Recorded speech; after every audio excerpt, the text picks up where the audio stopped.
आज मेरे पास बिल्डिंग है, प्रॉपर्टी है, बैंक बैलेंस है, बंगला है, गाड़ी है। क्या है तुम्हारे पास? मेरे पास माँ है। आप सभी ने दीवार मूवी की इस फेमस डायलॉग को तो सुना ही होगा। भले ही आपके पास सब कुछ हो, क्या आप कभी इन सब के बारे में सोचते हैं? हम हमेशा उसी के ही बारे में सोचते हैं जो हमारे पास नहीं होता। क्या आपको नहीं लगता हम दिन से रात तक बस यही सोच रहे होते हैं, हम इसे हासिल कैसे करेंगे? हमारे पास ये नहीं है, वो नहीं है, और भी बहुत कुछ सोच रहे होते हैं। इन सब को छोड़कर क्या आपने कभी अपने समय से 1 मिनट लेकर कभी ये सोचते हैं कि हमारे पास क्या है, हम इन सब चीज़ों का और इन सब सुविधाओं का कैसे सही तरीके से इस्तेमाल करें? नहीं, बस हमारे दिमाग में हमेशा ये चलता रहता है कि हमें और ज़्यादा कैसे मिले। हम सब लोग बस और ज़्यादा में ही लगे रहते हैं।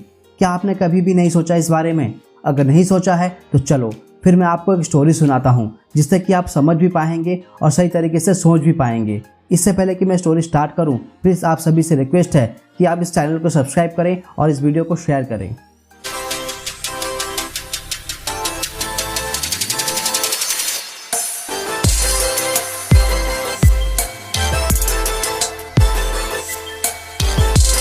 एक दिन नसरुद्दीन ने अपने पड़ोसी को बहुत ही ज़्यादा दुखी देखा, तो नसरुद्दीन ने उसे पूछा कि क्यों दुखी हो? पड़ोसी ने कहा, हमारे इस छोटी सी घर में अपनी फैमिली को रखने में बहुत ही परेशानी हो रही है। मैं, मेरी बीवी, मेरे 3 बच्चे और मेरी माँ, हम सब एक ही छोटे से घर में रह रहे हैं। मुल्ला नसरुद्दीन, आप बहुत चालाक हैं, क्या आप मुझे कोई सलाह दे सकते हैं? नसरुद्दीन ने कहा, बेशक, मैं तुम्हारी मदद कर सकता हूँ। क्या तुम्हारे आंगन में मुर्गियाँ हैं?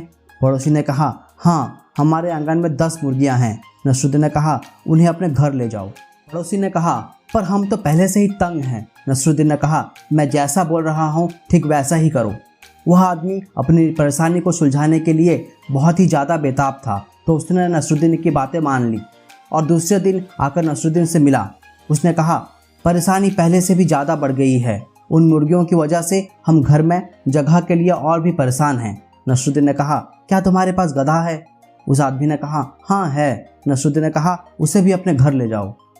वह आदमी नसरुद्दीन के खिलाफ हो गया, पर नसरुद्दीन ने उसे ऐसा करने के लिए मना लिया। अगले दिन वो आदमी और भी ज़्यादा परेशान दिखने लगा। नसरुद्दीन के पास आया और बोला, मेरे घर में अब और भी ज़्यादा भीड़ हो चुका है। मेरे परिवार, मुर्गियाँ और गधे के बीच कहीं भी कदम बढ़ाने के लिए अब मुश्किल से जगह मिल रही है। नसरुद्दीन ने कहा, ठीक है, तो क्या तुम्हारे आंगन में कोई और जानवर हैं?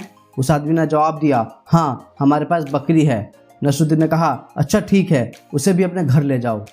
उस आदमी ने एक बार फिर हंगामा किया और नसरुद्दीन की सलाह मानने के लिए बिल्कुल भी उत्सुक नहीं लगा, पर उसे और एक जानवर को अपने घर में रखने के लिए नसरुद्दीन ने मना लिया। अगले दिन वो आदमी बहुत ही गुस्सा होकर नसरुद्दीन के पास आया और कहा, मेरे परिवार में सब बहुत दुखी हैं, सब मेरे ऊपर चढ़ रहे हैं और सभी शिकायत कर रहे हैं कि अब बिल्कुल भी जगह नहीं है। तुम्हारी सलाह हमें बहुत ही ज़्यादा दुखी कर रही है। नसरुद्दीन ने कहा, ठीक है, अब सारी जानवरों को तुम अपने घर से बाहर निकाल दो। उस आदमी ने नसरुद्दीन की इस सलाह को मानकर सभी जानवरों को घर से बाहर निकाल दिया। अगले दिन वो आदमी नसरुद्दीन के पास आया और बोला, आपकी योजना ने एक चमत्कार की तरह काम किया है। उन सभी जानवरों को बाहर निकालकर हमारे घर में इतनी ज़्यादा जगह हो चुकी है कि अब सब संतुष्ट हैं और कोई भी शिकायत नहीं कर रहा है। यहाँ होता है स्टोरी का दी एंड। मुझे यकीन है आपको आपकी सवालों का जवाब मिल चुका है। आपको स्टोरी पसंद आई है तो प्लीज़ आप इस वीडियो को लाइक, शेयर एंड कमेंट करें और हाँ, इस चैनल को सब्सक्राइब करना ना भूलें।